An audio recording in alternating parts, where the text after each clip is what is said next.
우리 함께 할 말씀은 출애굽기 4장 1절의 말씀입니다. 출애굽기 4장 1절의 말씀을 우리 합독하도록 하겠습니다.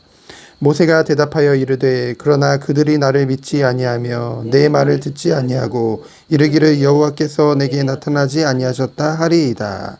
아멘. 오늘 하나님의 부르심을 듣고 그 모세의 대답이죠. 그들이 누굽니까? 바로 이스라엘 백성들입니다. 그 이스라엘 백성들이 나를 믿지 않고 내 말을 듣지도 않고 여호와가 너한테 나타나지도 아니하리라. 사람을 두려워하는, 그리고 그 사람들의 반응이 어떨지를 걱정하는, 염려하는 그런 모세의 모습을 보게 되어집니다. 왜 그런 마음을 모세가 가지게 되어졌을까요? 첫 번째로는 하나님의 말씀이나 하나님의 능력보다는 자신의 현재 인간적인 형편과 처지에 더욱더 연연했기 때문입니다. 결국은 모세의 불신앙과 나약함을 우리가 보게 되어지죠. 그도 그럴 것이 모세는 40년이나 그 애굽을 떠나서 미디안 광야에 있다가 어느 날 갑자기 돌아와서 그런 말을 하니 당연히 그들이 안 들을 수밖에 없겠죠. 게다가 나이도 많고 늙어서 게다가 신분조차도 아주 비천한 양치기가 됐기 때문에 더욱더 사람을 두려워할 수밖에 없고 자기 처지에 연연할 수밖에 없는 것이죠. 두 번째로는 40년 전에 자신을 의지해서 그래, 내가 이렇게 애굽의 왕자로서 저들을 구원하겠다. 이스라엘의 구원자로 스스로를 의지해서 나섰다가 그 형제들로부터, 동포들로부터 배척을 당하고 도망자 신세가 되었던 그런 쓰라린 과거의 경험을 가지고 있지요. 그거 잊지 못했기 때문에. 둘 다 인간적으로 보면은 이해되는 부분이죠. 하지만 하나님의 관점에서 보면 어떨까요? 하나님은 모세의 능력과 모세가 어떻게 이제껏 왔는지 과거와 그런 것을 보고 부르신 것이 아니거든요. 그의 부족함에도 불구하고 그의 형편과 그의 믿음이 비록 부족하지만은 하나님은 모세를 통해 출애굽을 이루시리라는, 그것은 뭡니까? 능력이 인간으로부터 오는 것이 아니라 하나님으로부터 온다는 사실을 분명히 우리에게 보여주고 있는 것이죠. 우리가 너무나 잘 아는 말씀이 있잖아요. 빌립보서 4장 13절에 보면 내게 능력 주신 자 안에서 모든 것을 할 수 있느니라. 우리의 인간적인 생각과 우리의 경험을 초월하는 것이 바로 하나님의 능력인 줄 믿습니다.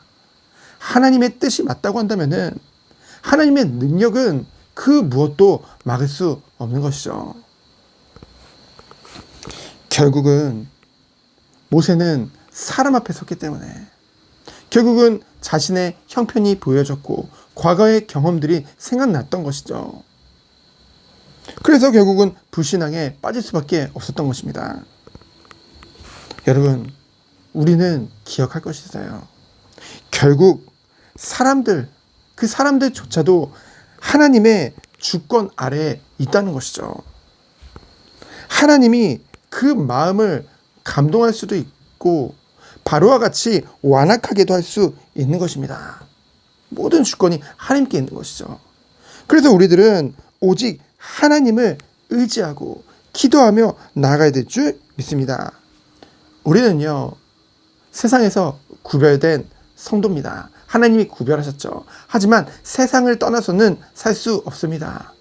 결국 세상이라는 것은 사람들과의 만남이죠. 사람들과의 인간관계입니다. 우리는 누구든지 사람을 매일매일 대하면서 살아가고 있다는 것이죠.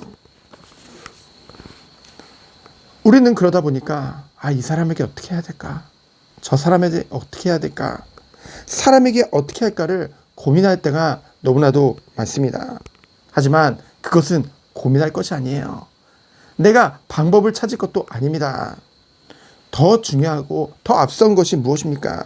하나님의 주권을 믿고 그들 또한 하나님의 주권 아래에 있음을 믿고 하나님을 의지해서 기도로 나아가야 될 줄 믿습니다. 하나님이 역사하시면은 우리의 100마디 말보다 쉬운 거라는 거죠. 그래서 잠언 29장 25절에 보면은 사람을 두려워하면 올무에 걸리게 되거니와. 올무가 뭔지 아시죠? 사람을 두려워하면 올무에 스스로 걸릴 수밖에 없다는 것이죠. 그러나 여호와를 의지하는 자는 어떻게 하리라? 안전하리라. 하나님은 우리들이 오직 하나님만을 의지하기 원하시는 줄 믿습니다. 그렇다면 하나님께서 우리에게 맡기신 사명, 이번 주 주의 예배 말씀 제목이 하나님이 우리에게 주신 사명을 외면하는 이유거든요. 그 맡기신 사명이 뭔데요? 사명이라고 하니까 그래, 내가 죽어서라도 저 하나님의 명령을 지키겠다, 목숨 걸고 내가 죽어라 하는 것이 사명이 아닙니다. 사명은 뭡니까? 하나님의 일입니다. 이것은 책임을 회피하는 것이 아니라 하나님의 일이기 때문에 오직 하나님의 능력으로만 가능하다는 것이죠. 그래서 오직 하나님만을 의지하고 하나님의 인도를 받는 것이 그 무엇보다 중요한 것입니다.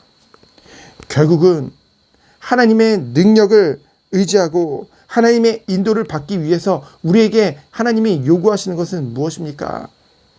믿음이죠. 결국은 내게 믿음이 있어야 됩니다. 근데 그 믿음은 들음에서 난다고 했어요. 들음은 예수 그리스도의 말씀, 하나님의 말씀이죠. 그렇기 때문에 우리들은 매일 하나님의 말씀 앞에 서야 되는 줄 믿습니다. 일주일 동안 그냥 하나님 말씀 떠나서 그냥 살아가다가 주일날만 그냥 예배 자리에 앉아서 하나님 말씀 듣고 그게 아니라는 거죠. 우리는 날마다 하나님의 말씀 앞에 서야 될 줄 믿습니다. 왜요? 우리는 연약하기 때문에. 연약하면 연약할수록 하나님의 말씀만을 의지해서 인도받는 것이죠.